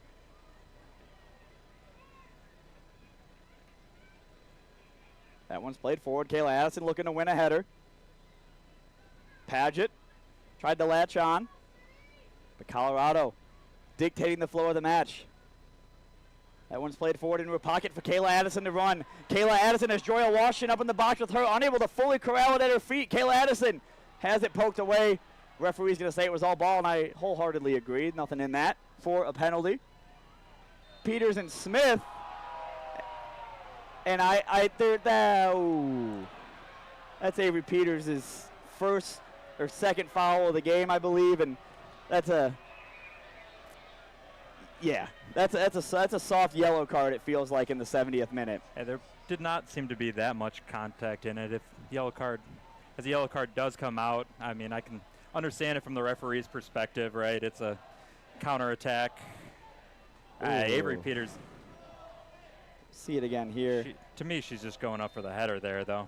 Yeah, and it's not like that. I don't know if that's stopping a counterattack when there was never like a clear control of the ball. I think it was. I think a counterattack was on from Colorado, but if that was at the feet, I would see it much differently than just a 50-50 ball going up for it. But for Avery Peters to be on a yellow after a foul like that is interesting, and the crowd, of course, here at Keyworth is going to disagree. The right foot ball is going to come in, and it's out for a Gabby Shriver goal kick.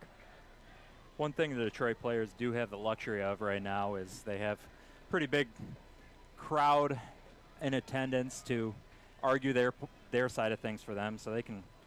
And we see a mistake here. Emily Paget could be through on goal. Has Joya Washington up with her across the box. Joya Washington! No! She just pulls it wide of the near post. Well, you can see the danger that she does bring to the field. She, of course, will want that chance back as she puts it just past the post, but she does have a lot of pace. She gets into good positions. But this is a big stage and a The keeper was beat too. I mean, there was so much space on that near post for Joyelle Washington. And that's one she's going to want back. It was a great job by Emily Padgett to win the ball. We've talked about how good she's been for Detroit City all season. We see it again there, and that's a huge let-off for Colorado and a huge disappointment for Detroit City, who have struggled to create chances in this match. Not going to come much easier than that one. Bosley wins it back. Both players go to ground, and the foul is called. Will go against Detroit City. And yet again, that's Amy Smith involved. The referee letting her know, you're on a yellow. You've committed a couple fouls since that yellow. You're on thin ice.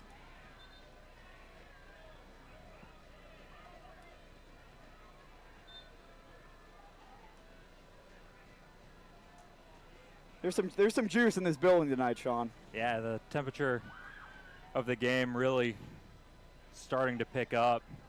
And if we can feel it up here, you know they're feeling it down there on the turf as well. Drew Martin gives it away. Colorado now looking to break forward. Danny Steffen unable to get it off of the midfield. That one's played forward into a pocket, but falls to Colorado once again. Cutting it back. Jordan Crockett. Addison gets a step in, but it's going to stay with the visitors. McKenna Dominguez playing it out wide. Back to the back line. Then all the way back inside to Avery van der Ven. Hannah Crum latches onto it and slips in Bosley. Bosley back to Murphy. Murphy's going to throw a right foot forward at it, looking for Kayla Addison. Steffen throws another foot at it, looking for Washington and Addison up top. It does seem since Kayla Addison came on that they've been looking to play pretty direct to her over the top. Great job there by Bosley. Plays it into Addison, who was looking for the run of Washington up with the header, just unable to get the angle on the header into the path of Washington. And having Kayla Addison up there like that really gives those defenders an outlet that they can play to. So we get another look. It was a good job to win. The ball's just been sticking to Detroit City FC in the attacking sense so much more since Addison's entered the play. That one's going to go out for a throw-in for Detroit City, who I think have gotten better as the second half come on since the addition of Kayla Addison into the attacking unit.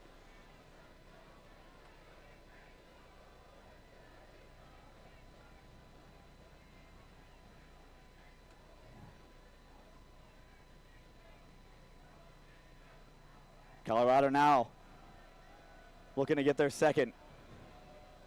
Bursting forward on this near side. It's the substitute. Excuse me, that was Sydney Cheeseman. Drew Martin does well to cut it out. Martin, I think, has been excellent this second half so far for Detroit City. Danny Steffen shoulders off the challenge of Jaden Goodrich. And I think I know what Northup's arguing down there. That kind of was stopping an attack for Detroit City. That was an intentional pullback. Normally you would see a yellow card pulled out for that. We'll see a corner given to Detroit City. And a corner that it was kind of gifted to them with the way Colorado just let that one out of play. So 76 minutes gone here at Keyworth Stadium. Detroit City FC just inches away a few minutes ago from going up 2-1 in the national semifinal. We'll see it again here, how it came out. Yeah, it did just take a bounce. Into the area. Murphy's up for it. It falls to Peters. Peters throws a foot at it. And Washington was right there. We'll see a stoppage in play as Murphy hits the deck. Not sure what the cause of that was. But Acadia Murphy worse off. Gets to her feet. Good to see there. Things getting intense here in the national semifinal, as they always seem to in these big moments, these big matches. That was another close chance for Detroit City. Really, these last 5 minutes feels like they started to tilt the play back towards themselves. You can see big collision with Acadia Murphy as the ball comes in with 3 different Colorado players. Nothing malicious in it. I think it was Acadia who jumped into them. Yeah. And it's really cool to see the crowd get on their feet to support this squad. We've kind of seen this all year with these water breaks, these moments where players are able to come right in front of the fans and get a standing ovation and try to push them on. We saw it on Sunday where Kayla Addison scored the 3rd goal, and then they immediately came over to get water but also get a round of applause from the crowd. So Danny Evans coaching the squad through what will be a crucial 13 minutes, the biggest 13 minutes in the history of this women's side, as we've seemed to have said all season. We'll see a sub that's going to come out of this water break. I believe Ali Tafen's going to be entering play for Detroit City.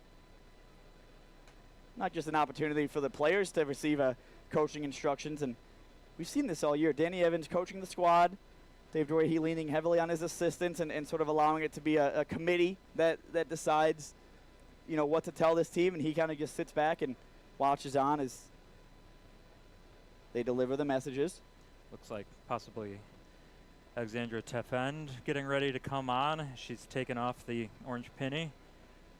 She's someone who came in the last game and I thought provided an instant spark to the squad. Sent in a ball that ended up bouncing around before finding the back of the net. She's been great all year, Tefend, and we say this every time she enters the pitch, but she's really had to fight for it. She's been really involved in training, really involved in the squad this year, and hardly ever from a starting perspective, just offering a really solid, mature performances off of the bench and helping the squad out in big ways. When the legs are tired, when the level dips a little bit, Tefend steps in to keep the level high and keep the intensity high from that sort of fullback position. Usually on the fullback position. We did see her tasked with stepping into the center back position once this season, and she did admirably at that. So I always have a strong bias towards players who will step into unfamiliar roles and do a solid job for you. Really, you can't have a functioning team without those sort of players on your side. So whenever I see a player step into a role that's unfamiliar for them, and it does look like Hannah Crum is coming off for Ali Tefend. So the like-for-like replacement bringing Tefend on would be Ella Offer. And I'm seeing Drew Martin kind of step up into a more attacking position just based on where they're currently standing on the field. So I imagine Drew Martin might take the place of Hannah Crum in the midfield. So Tefend looks like she's slotting into the Drew Martin's right back spot. So we've seen her mostly play left back this year, but it's an interesting switch for Detroit City because we were talking about in the second half how Drew Martin really has made an impact, and maybe they want to get that impact further up the pitch. Detroit City FC in need of more quality going forward, create more chances. I wonder if that plays into it. And her, of course, going to be incredibly familiar with Emily Paget in the midfield. Colorado does well to keep it in on that far side. Danny Steffen gets up to win the header. I say gets up. She was flat-footed when she got up to win that header. Gets over to win the header. Bosley into Washington, who, of course, that chance minutes prior will be on her mind. Washington tries to slip it into Addison. The flag goes up on the near side. It was a tight one, but I think it was a good call. I think Addison kind of tried to cheat that run a little bit.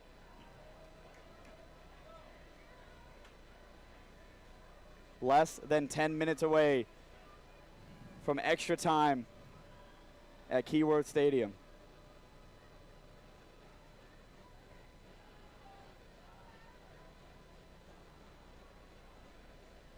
Colorado playing the ball amongst themselves at the back line, looking for any space up the pitch. Detroit City FC has done a better job in the second half of limiting Colorado's opportunities going forward.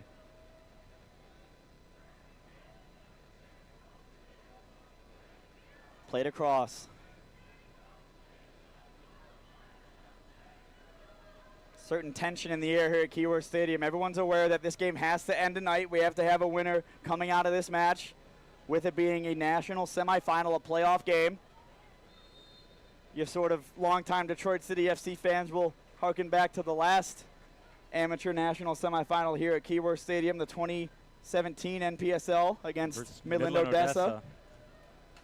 We won't say the word just yet, but that one went beyond the 120th minute mark. That was the furthest that Detroit City FC ever got in the NPSL national tournament, as Kayla Addison tries to flick that one back into the path of Drew Martin, but it's cut out excellently by Colorado. That was Adeline Walick. Steffen going to let that one roll, and she's kind of chopped at there. The official's going to blow the whistle. Just another situation where the ball's clearly gone, and we see a leg come in and some contact made.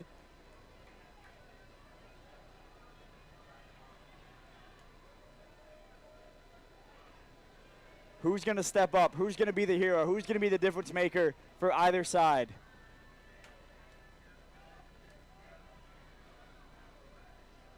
Murphy looking for the path of Washington. Washington turns on the burners and cuts it inside. Joelle Washington into the 18. Joelle Washington plays it across. Addison gets a foot on it, but it was never really controlled for Kayla Addison.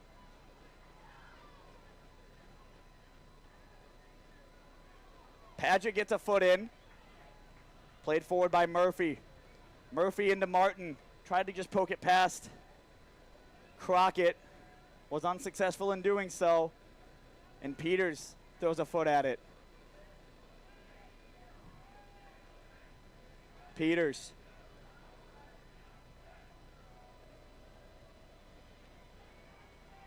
Peters into Fend on that far side. Or excuse me, Ella Offer. I was going to be confused how Fend was all the way over there. Right for the ball across. Fend has some defending to do in the box. Going to take an awkward bounce and go out of play for a Detroit City FC goal kick. We'll see it again here. A great job to cut in by Washington. And Addison just kind of scuffed a chance.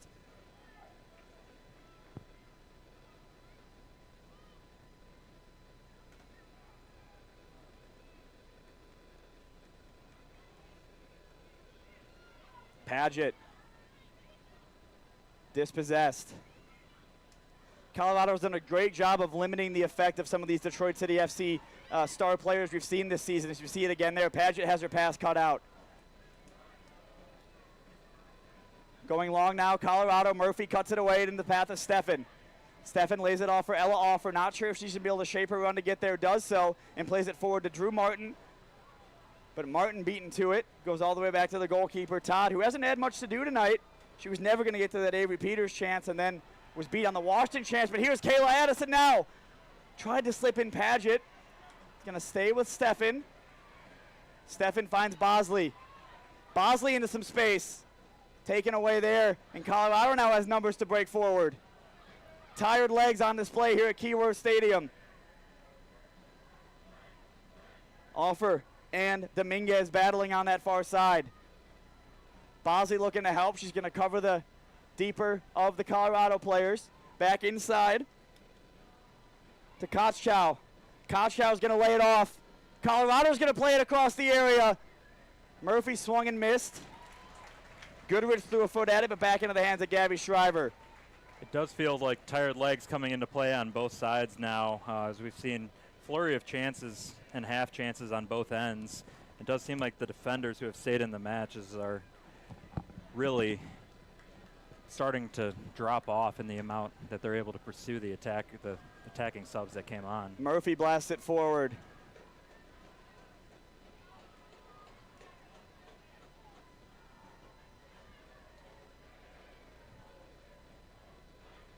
All the way back to Adlin Todd. I think the crowd here at Keyworth has acknowledged and seen that these tired legs are kicking in, and they're getting a little bit louder to support the squad and see if they can get them over the finish line with just 4 minutes plus stoppage time remaining away from extra time here at Keyworth Stadium.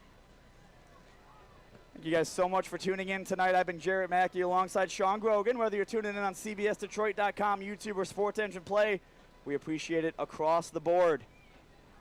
Murphy against Smith, both players on yellows. Colorado gets it out wide and back inside looking for Dominguez. It's going to go out for a Detroit City FC, or excuse me, a Colorado throw-in.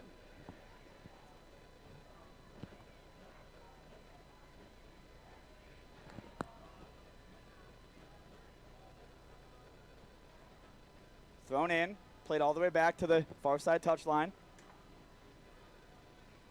Great job there by Kayla Addison, doing some defending, doing some dirty work on that far side, deep in her own half.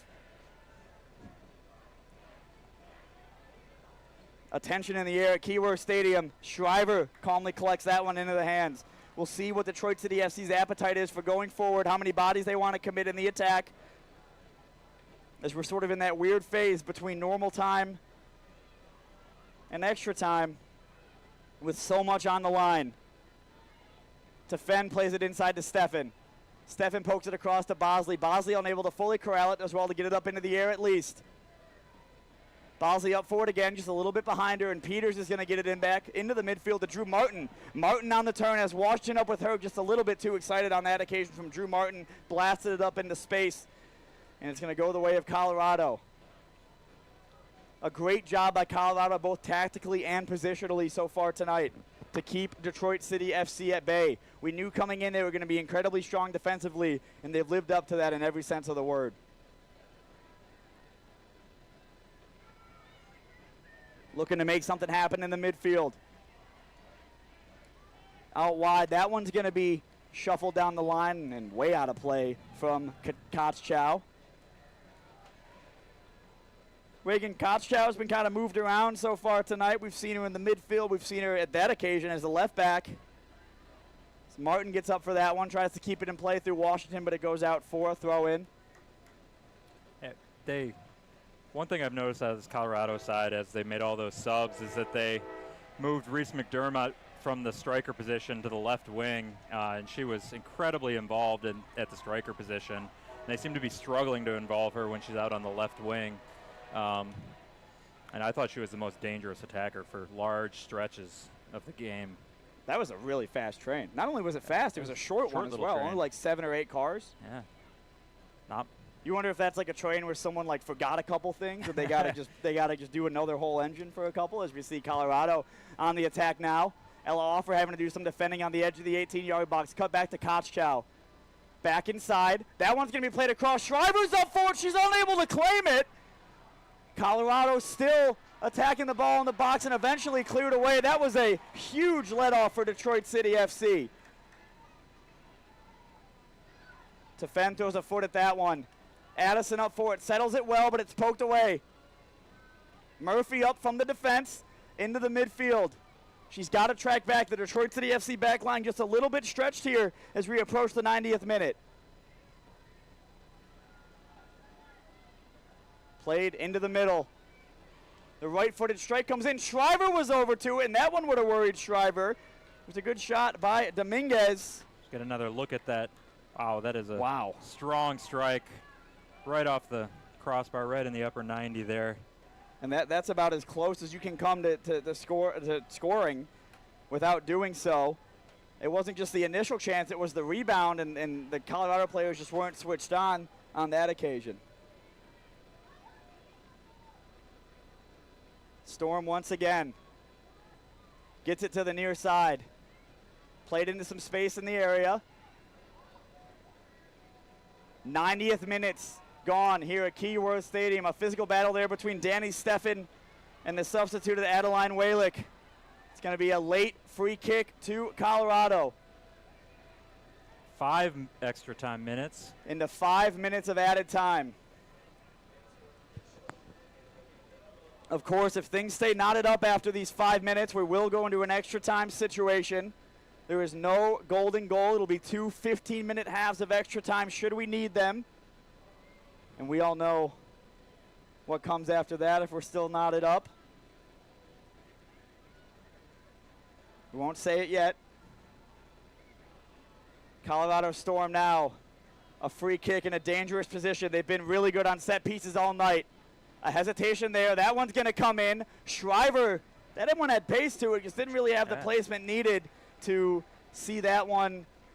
I'm surprised she opted to go direct to goal from that position, but she showed she has the leg for it. That was a strong strike, just maybe about a foot off target. Kotschow went for it, and if it surprised you, I would imagine it surprised the Detroit City FC team as well. Washington tries to play that one around the corner to Paget. Just lacking a little bit of composure so far tonight, Detroit City FC, when playing from that position. Some pressure here on Todd, and Todd's been excellent on the ball as a goalkeeper. In some cases, the ball's been played to her incredibly quickly, and she's done a great job to slow it down and get it calmly composed under her feet.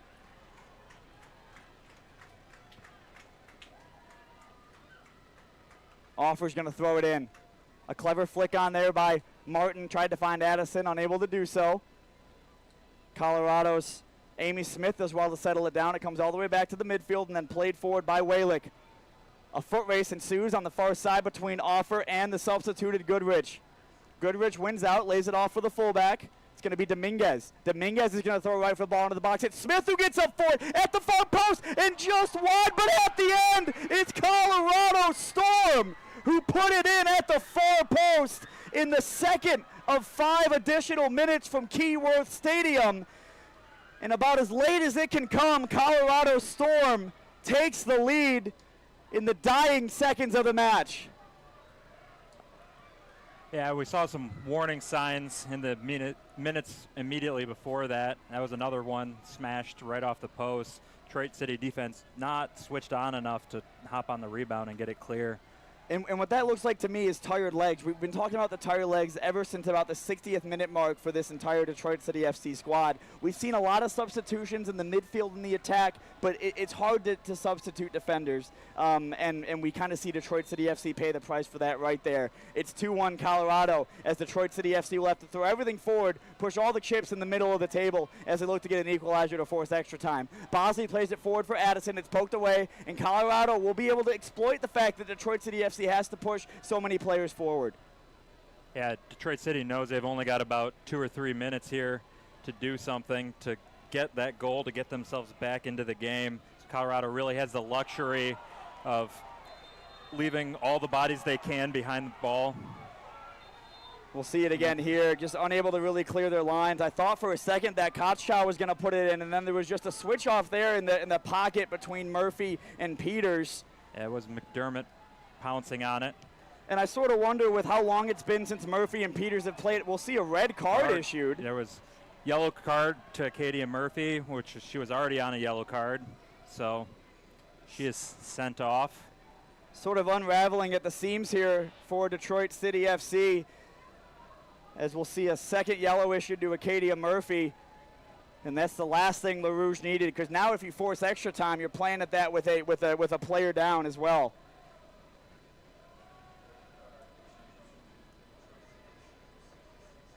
Time running out on Detroit City FC's 2024 USL W League season. Colorado, they made the trip across the country after coming out of the West, defeating California Storm and then FC Olympia. They knew they were going to travel to Detroit on only a 6 days' notice. They did so. They came here, dictated play, moved the ball well around the park, and now they find themselves ahead with just seconds remaining in the USL W League National Semifinal. Will be another sub on the Colorado side.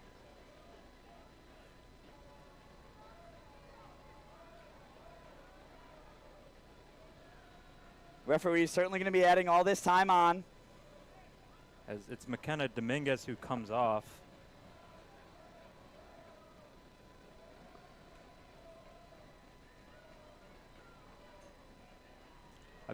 We'll see number 41 came on. We do not have a number 41 on our sheet, but I believe this is Liesa Seifert, the German, coming on for Colorado Storm. We'll see a free kick here from Colorado. If Detroit City FC wins this back, they have to push all the players forward. Looks like it's going to be kept in the corner by Colorado. Goes off for a goal kick for Gabby Shriver. So everyone here is going to be pushed forward. We'll see if Shriver elects to give it to Peters. Peters is going to blast it with the right foot into some space. Offer keeps it alive for Detroit City FC, but she's going up against Amy Smith, who's kind of proved herself as a physical presence since coming on. It's going to go the way of Detroit City FC, who, of course, now are down to 10 players to Colorado Storm's 11. Not much time left for Dave Dwahey and his side. Ball's played forward immediately to the head of a Colorado defender. Peters has got to settle this ball, takes a bounce off the turf, and back to Shriver. Shriver elects to let it go wide, over to Offer. Offer just throwing everything she can forward. Up for the header. Colorado on it now. That's a crucial win for Colorado. And that foul is going to go against Drew Martin, much to the pleasure of the Colorado Storm bench. These matches are often defined by moments, Sean. These big semifinals, these playoff matches. And if you look at some of the moments in the game, of course, Avery Peters given the lead. Colorado finding the equalizer on the corner that Joyelle Washington missed about 20 minutes ago. And Colorado taking advantage of the opportunities they're able to create. If they're able to see these last seconds over the line, it's more than deserved for this squad. Yeah, Colorado has really performed very well tonight for the most part. They have controlled most of the play. They've had slightly more chances than this Detroit side.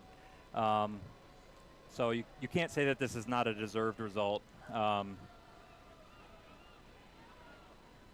North Carolina Courage has won the other semifinal, so whoever wins this one, and right now it's looking like Colorado is advanced to a date with the North Carolina Courage next week in the USL W League National Final. That one's going to go off for a Gabby Shriver goal kick. Of course, there was 5 minutes of stoppage time. There was, of course, all the stoppage with the goal, but you can't imagine there's much time left at Keyworth Stadium. Ella Offer blasts this one forward, and what we've seen all night, just struggling to connect with the forwards.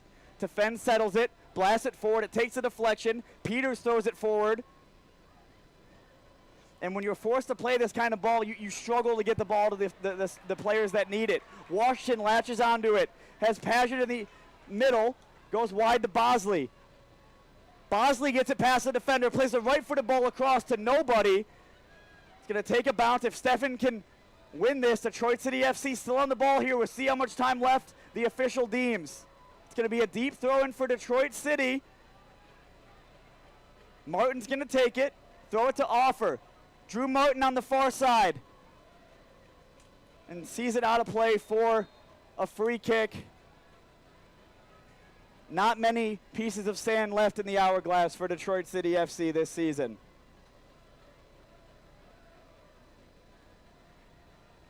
"98 minutes at Keyworth Stadium. It's felt like a semifinal at times. It's felt like a big match the entire time throughout. One final look at the watch. It'll be a goal kick from Adlin Todd. Offer unable to fully settle it. It goes out of play. Colorado's going to take their time with this throw, and they've earned the right to do so. Peters wins the header. Stefan plays it forward. Addison unable to keep it in. You can't imagine there's much stoppage time left at Keyworth. I think we've said that 3 times now, but this time we really mean it. The official blows the whistle. Colorado Storm comes into Keyworth, and Colorado Storm storms in to the 2024 USL W League National Final. They claim this one 2-1 in front of a raucous crowd. More than deserved, Sean, that victory over Detroit City FC. Yeah, you have to give a lot of credit to Colorado for what they're able to do on a long road trip all the way across the country like that. And it doesn't take anything away from what this Detroit City side has achieved this season. Really fantastic record, great progress out of the Detroit City side, but this Colorado Storm side just performed admirably today. We knew coming in the talent that they had. They came out of the West. They only conceded 4 goals all season while scoring 56 of their own, and they came into Keyworth, did what they had to do. They lived up to the task, lived up to the challenge, managed the crowd, managed the atmosphere, and they're leaving Keyworth with a spot in the national final against North Carolina Courage next weekend. It's been an incredible season for Detroit City FC. An undefeated regular season that this team has just come on leaps and bounds. This women's program has for Detroit City, making it, winning the Central Conference, making their way to the national semifinal, and they fall 2-1 tonight at Keyworth via a late goal. And it's incredibly deserved from Colorado. I can't give enough credit to the way they came in, they played, they dictated the way this match was going to go, and they're more than deserved to get through to this final. But Sean, just kind of talk about, you know, the Detroit City FC team, how far they've come this year, and how much of a step they took this year as opposed to previous. Yeah, they really put their stamp on the division this year. I mean, going undefeated in the regular season, making it out of the regional playoffs and into this stage, really fantastic progress. And it was really the consistency for me that was much improved over past years. They had always had the ability to go toe-to-toe with some of the top teams, but not consistently over the course of the season. And this group was just so deep, able to really go toe-to-toe with anybody at any point, no matter who was out. And I think they can hold their heads high from this performance as well. I think they played well. They battled all throughout the 99 minutes that we ended up playing here at Keyworth, and you'll see some dejected faces amongst Dave Dwahey and his staff. But that dejection comes from a point where you got to a point where you feel like you could compete, you could win these big games. They felt the highs, and to see that dejection is proof that there's being steps made in the right direction. Well, all season, it's been myself, Jarrett Mackey, and Sean Grogan up here in the booth. Every single time, we thanked you guys for tuning in. We meant it wholeheartedly. It meant the world to be able to give you guys good coverage, good streams for this USL W League squad this season. Thanks to everyone who ran a camera for us this year, that directed the show, that produced. And, of course, we couldn't be where we are without those who tuned in. So, Colorado Storm into the 2024 USL W League National Final, Detroit City FC. This is where their season comes to an end, and this is where tonight's broadcast comes to an end. I've been Jarrett Mackey alongside Sean Grogan. Thank you guys so much for tuning in.